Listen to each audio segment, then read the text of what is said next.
Y las fiestas patrias no son solo celebración y fiesta, también es una época para prevenir sobre todo lo relacionado a niños y adolescentes y el consumo de alcohol que se produce en este sector de la población. ¿Qué se puede hacer? Lo conversamos con Marcelo Sánchez, gerente general de Fundación San Carlos de Maipo. Buenas tardes, Marcelo. ¿Qué tal? Consultarte primero, Marcelo, porque bueno, hay harta data que es bastante interesante y de alguna manera todo esto tiene que ver con lograr entender, primero que todo, los contextos del consumo de alcohol, en este caso las fiestas patrias, que es época de celebración, pero ocurre que, por ejemplo, una persona comienza a tomar en una situación de celebración, pero finalmente esto termina muchas veces también en una tragedia, porque eso es lo que se ha visto de alguna manera. ¿Es simplista de alguna manera poder decir que la solución para esto es básicamente evitar el consumo de alcohol o se trata básicamente de una solución que es mucho más complicada que eso, que es algo que hay que analizar? ¿Qué es lo que podríamos decir en principio para poder conocer cuál es la problemática respecto a esta situación que básicamente es la que afecta a los seres más vulnerables, por decir así, de la familia? Claro. A ver, lo primero que hay que contextualizar es que, si bien es cierto, si tú miras las estadísticas de la OMS respecto del consumo de alcohol, nosotros como población general hemos ido disminuyendo de manera progresiva. O sea, antes teníamos más de 9 litros de alcohol puro al año por persona, hoy día tenemos 6,8, lo que nos acerca más o menos al promedio mundial. Sin embargo, todavía seguimos en el ranking superior de Latinoamérica.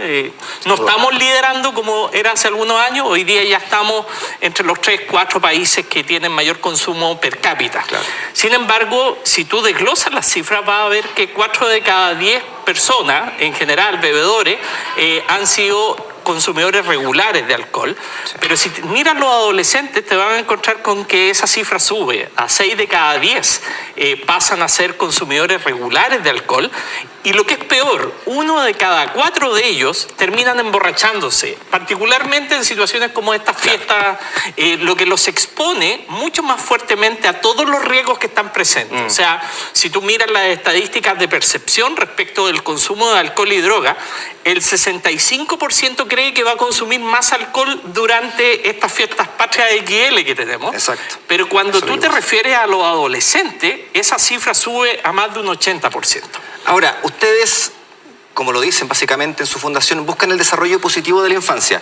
Yo me imagino que por lo tanto conocen muy bien la realidad de algunos niños, adolescentes, que en esta fecha ya pueden sufrir de una u otra manera y de manera tanto indirecta como directa el flagelo del consumo excesivo de alcohol. Sí, claro. ¿Qué nos puedes decir tú respecto a esta situación? Ustedes que están tan cerca respecto a lo que son distintos relatos, historias de niños que han tenido que pasar por tragedias, como lo decíamos también al inicio. O sea, lo primero que hay que entender es que en la adolescencia la percepción de riesgo siempre es más baja. O sea, si tú miras que el principal... Voy al líder, yo voy al líder, voy al líder, voy al líder. La percepción de riesgo recién empieza a madurarse a los 25 años. Por lo tanto, claro, el adolescente cree que no le van a pasar todas estas situaciones trágicas que estamos viendo en la tele, etc. Por lo tanto, el principal factor protector que tenemos con los adolescentes se da en el ámbito de la familia. Ni siquiera de las campañas. Las campañas pueden disuadir, pueden a lo mejor no poner de moda el consumo, pero lo fundamental es cómo trabajamos al interior de la familia, cómo vamos modelando la conducta. Nadie bebe alcohol de la noche a la mañana. O sea, esto se va transformando en un hábito a través del tiempo. Y es preocupante que más de 1/3 de los consumidores de alcohol se iniciaron antes de los 18 años. Fíjate que el 6,6% de los consumidores de alcohol lo hicieron antes de los 15 años. Por lo tanto, ahí tenemos mucho que hacer. Y generalmente el consumo se ha facilitado por una persona adulta. Es decir, no es el consumo que consigue el joven vulnerando la ley en una botillería, claro, sino que un adulto le proporciona el alcohol. Sí. Y ahí es donde tenemos mucho por hacer. Y me imagino también una edad de inicio muy temprana de lo que decías tú, en el consumo de alcohol, pero que, a ver, no sé si lo podemos poner de esta manera, pero no es, creo yo, el niño el que de alguna manera ve, por ejemplo, una botella de alcohol y dice, ya, quiero tomar. Acá, en muchas ocasiones pasa, en ciertos ambientes familiares, que son de repente los mismos padres, tíos, cualquier tipo de familiar, el que de alguna manera les inculca también Sí, claro. este consumo del alcohol. Claro.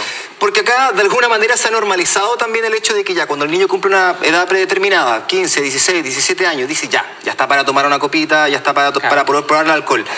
¿Es esta actitud por parte de la familia justificable o debería normalizarse de alguna manera? No, en absoluto. O sea, acá tú no enfermarías a alguien de un virus grave para que... O sea, ni siquiera como las vacunas. Claro. Las vacunas cuando el niño empieza de manera muy temprana y se ve reforzado por un ambiente donde se modela la conducta, es decir, si los papás, por mucho que te digan, sabes que tú no consumas, pero están tomando alcohol delante tuyo, a eso me refería. lo normalizas. Y la normalización es fatal, porque nuevamente volvemos al factor que se llama la percepción de riesgo. La normalización es un golpe a la base de la percepción de riesgo. Por lo tanto, lo que más puede proteger a un niño es saber a lo que se expone.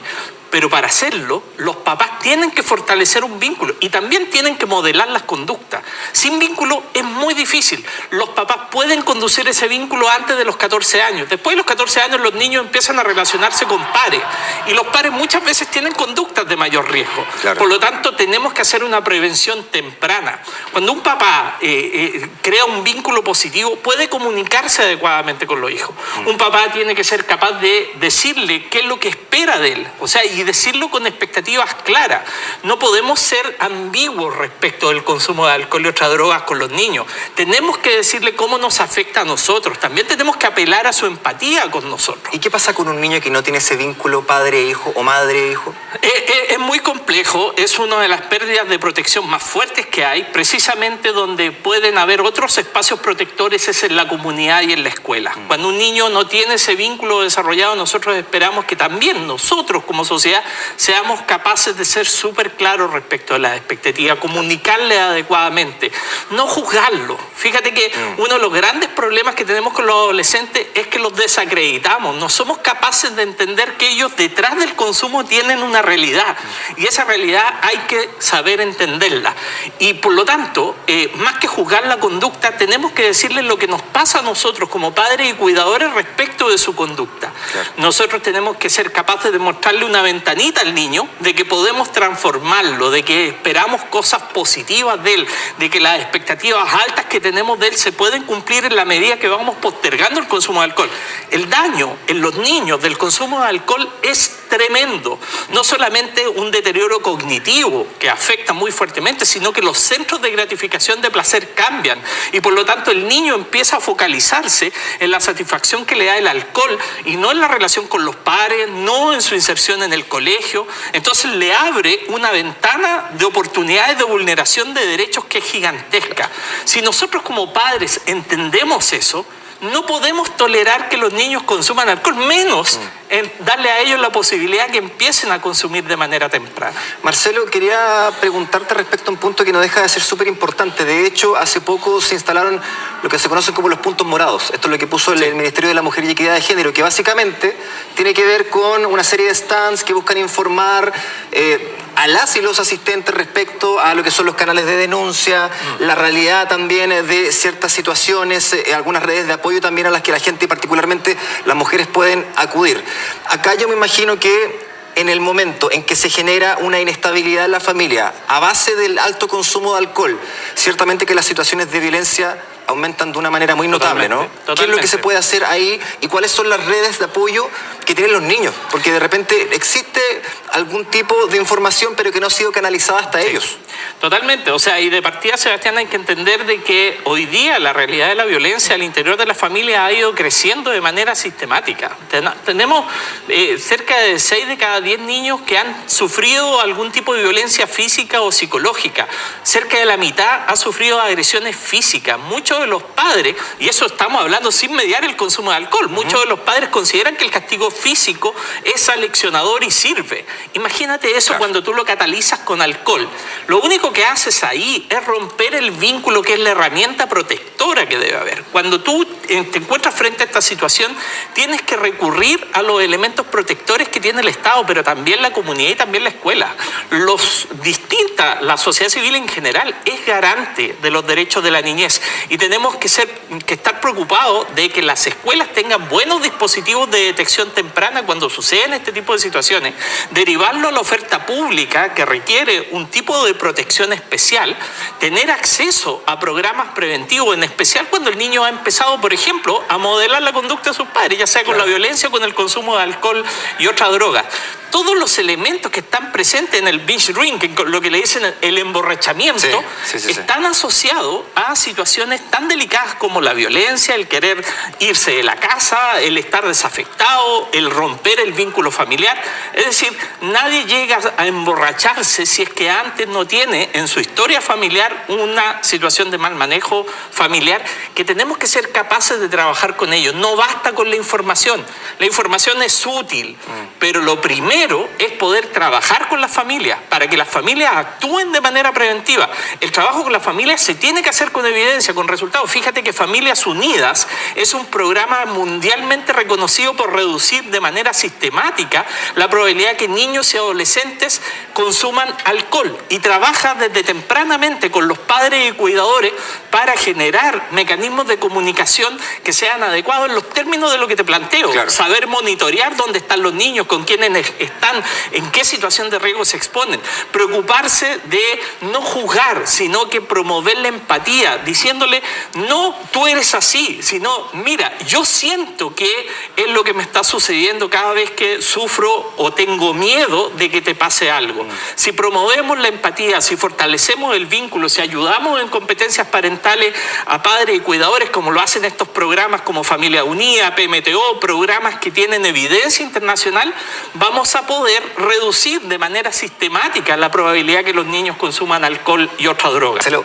te agradecemos mucho tu tiempo, explicaciones que de alguna manera son necesarias y que sirven de alguna forma para poder establecer algún tipo de límite respecto a ciertas situaciones que no pueden ser de ninguna manera aceptables cuando tiene que ver con el consumo de alcohol, y más si tiene que ver con los niños y adolescentes. Te agradezco tu tiempo. Muchas gracias, Seba, y un llamado a todos los padres. La oportunidad es prevenir para proteger, y eso tenemos que hacer hoy día y siempre, no solo en Fiestas Patrias. Perfecto, Marcelo, muchas gracias, que esté muy bien. Gracias a ti. Nosotros vamos a cambiar rápidamente de tema y nos vamos a poner ya en modo celebración. Celebración 18era, nos vamos a ir a las distintas fondas de nuestro país y vamos